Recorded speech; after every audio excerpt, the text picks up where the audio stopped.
The flight attendants were closing the cabin doors when passengers noticed the man in seat 12F, a quiet, tired-looking single dad with a well-worn backpack and a child's beaded bracelet around his wrist. He looked like anyone else, ordinary, maybe even overlooked. No one could have guessed that before this flight ended, the entire cabin, and even 2 fighter pilots, would be standing in awe of him. The cabin door shut with a heavy click, and the low hum of the engines filled the air. Passengers shuffled to find their seats, tugging at carry-ons and adjusting seatbelts. Amidst the ordinary chaos of boarding, a man quietly slid into seat 12F. His name was Ethan Cole. To anyone glancing his way, he looked like any other tired traveler. Early 40s, hair slightly graying at the edges, stubble lining a weary face, and eyes that carried both exhaustion and a hidden tenderness. He placed a worn backpack beneath the seat in front of him, the kind of bag that had traveled far more miles than its fabric was built to endure. From its side pocket, he pulled out a small photo of his daughter and tucked it gently into the seat pocket in front of him. For a moment, he just stared at it, his thumb brushing lightly over her smile as if touching the picture could somehow bridge the distance between them. On his wrist was a colorful bracelet, clearly handmade by a child. Bright beads, uneven in size, strung together with more love than skill. It looked out of place against the otherwise rugged simplicity of his outfit, a dark blue jacket, gray t-shirt, and jeans. But Ethan wore it as if it were a medal of honor. He rubbed it absent-mindedly, the gesture more comforting than any blanket or drink could ever be on this long flight. Around him, fellow passengers scrolled through phones, adjusted headphones, and flipped through magazines. Nobody paid him much attention. To them, he was invisible, just another face in a sea of travelers. That anonymity suited Ethan just fine. He wasn't seeking notice or praise. What mattered was getting home on time, to keep a promise he'd made to the little girl waiting for him. He'd promised he'd be there for bedtime, to read her favorite story and kiss her goodnight. He leaned back against the seat, eyes drifting closed for a moment, but his hand never left the bracelet. Each bead reminded him of his daughter's tiny fingers stringing them together at the kitchen table, her smile beaming with pride when she tied it around his wrist. That bracelet wasn't just jewelry, it was an anchor keeping him grounded in love, reminding him of why he kept going even when the weight of life pressed heavy on his shoulders. In seat 12F sat a man who looked ordinary, but whose quiet strength was about to leave an entire airplane and 2 fighter pilots in awe. The steady hum of the engines carried the plane higher into the clouds. Passengers settled into the rhythm of the flight, earbuds in, books open, trays clattering with drinks and snacks.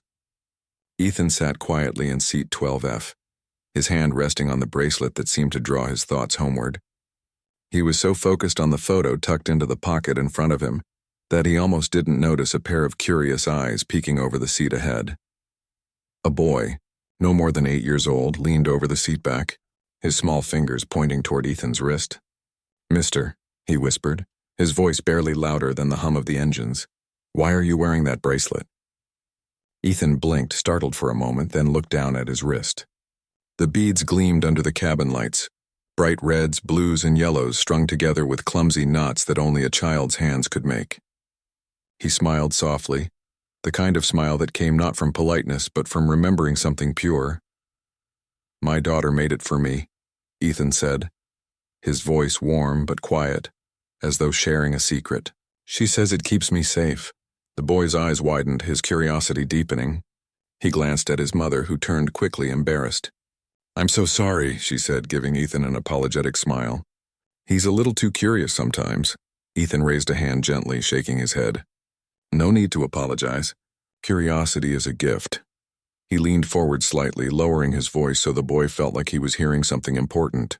"The best things in life aren't expensive. They're the little things, like this bracelet, that remind us someone loves us." The boy tilted his head, thinking about those words. For a moment, the restless energy that had filled his seat earlier vanished, replaced by quiet wonder.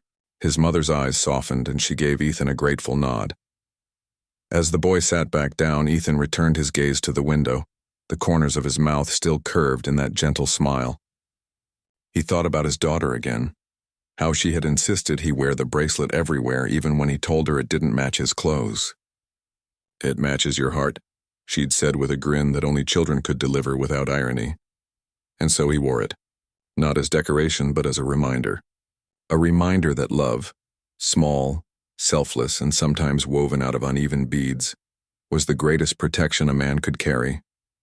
What Ethan didn't know was that this small conversation, overheard by more than one passenger nearby, was just the beginning of how strangers would soon see him very differently. The hours ticked by as the airplane cut smoothly through the sky. Cabin lights glowed softly, casting a warm haze over passengers who were either dozing, reading, or quietly chatting. Ethan sat still in seat 12F, his gaze fixed out the window, the faint reflection of his face overlapping with the endless stretch of clouds. His hand rested on his bracelet, thumb moving slowly over each bead. To anyone watching, he was simply a tired single father on his way home. Then, without warning, the plane jolted slightly as it hit turbulence. Overhead bins rattled and a nervous murmur spread through the cabin. Passengers straightened in their seats, some gripping armrests a little tighter. The tension was small but contagious, rippling through the rows like a wave. Moments later, the captain's voice came over the intercom, calm but carrying an unusual weight. "Ladies and gentlemen, if there is a Colonel Ethan Cole on board, please press your call button immediately." The words hung in the air, heavy and electrifying. People turned to one another, whispering in confusion. Did he say Colonel? Is there really someone here? Heads swiveled, scanning the rows. Ethan closed his eyes briefly, sighing as if a secret he had long kept was no longer his to hold. Slowly, almost reluctantly, he lifted his hand and pressed the call button above him. A soft chime sounded, and instantly the nearest flight attendants rushed toward him. Their eyes widened with recognition, though they tried to remain professional. Passengers leaned closer, trying to see this man who had, until now, been invisible to them. Whispers grew louder, disbelief mixing with curiosity. Then came the moment that stunned them all. Through the airplane windows, sleek shadows appeared in the sky. 2 F-22 fighter jets slid into view, flanking the commercial plane like silent guardians. Gasps filled the cabin. Children pressed their faces against the glass, adults craned their necks, phones lifted to capture what seemed unreal. The captain's voice broke again through the intercom, but this time it trembled with pride. "Folks, it is my honor to tell you that Colonel Ethan Cole, call sign Guardian, is one of the decorated pilots who trained the very men flying those jets outside your windows today." In seat 12F, the single dad sat quietly, shoulders heavy with humility, while the cabin around him buzzed with awe. For the first time, strangers looked at him not as a weary passenger, but as someone extraordinary. The cabin buzzed with disbelief and wonder. Passengers whispered, some even wiping away tears as the magnitude of what they had just learned sank in. Children tugged at their parents' sleeves, asking questions, while grown men and women, business travelers, families, students, sat in reverent silence, staring at the man in seat 12F. Ethan, though, remained quiet. He shifted in his seat, clearly uncomfortable with the sudden attention. He wasn't used to eyes on him anymore. His life had been reduced to juggling 2 jobs, late-night school runs, and bedtime stories for his daughter.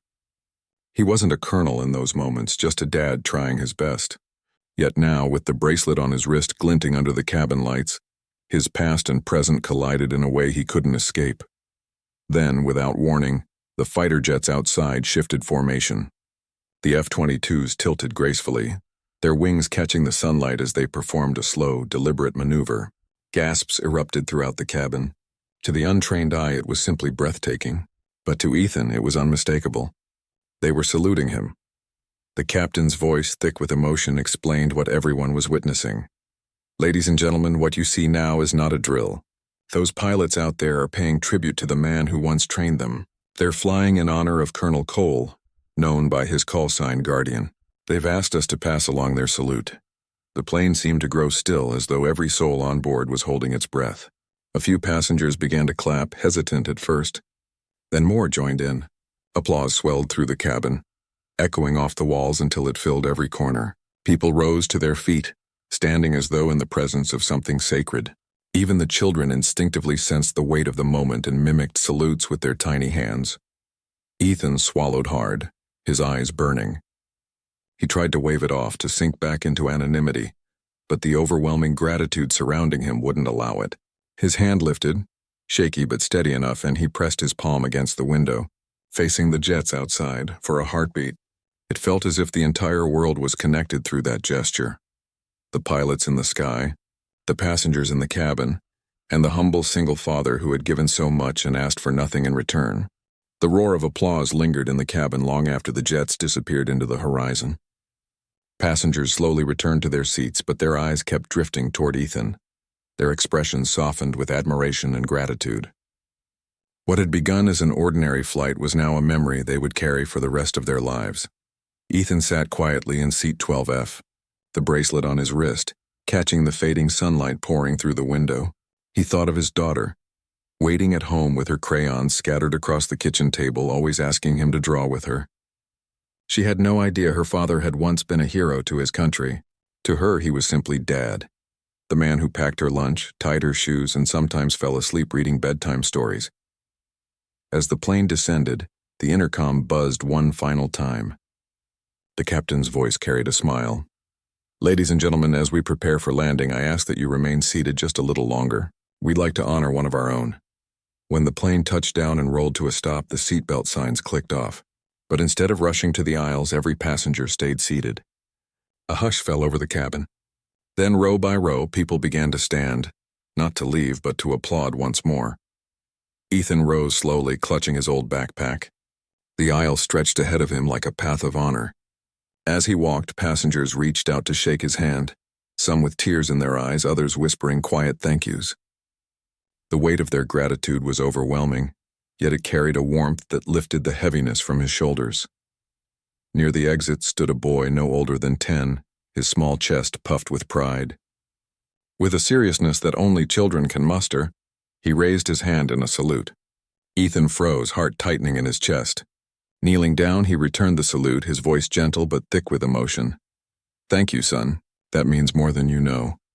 The boy's mother wiped her eyes, whispering, "You've inspired him for life." As Ethan stepped off the plane, the evening sky stretched wide and golden. For the first time in years, he felt the quiet certainty that his sacrifices had not been forgotten. He was not just a weary single father in seat 12F. He was still guardian. And in that moment, he carried not only his daughter's future, but also the unspoken gratitude of everyone whose lives he had touched. The greatest call sign any man can carry isn't etched on a jet, but in the hearts of those he loves and protects.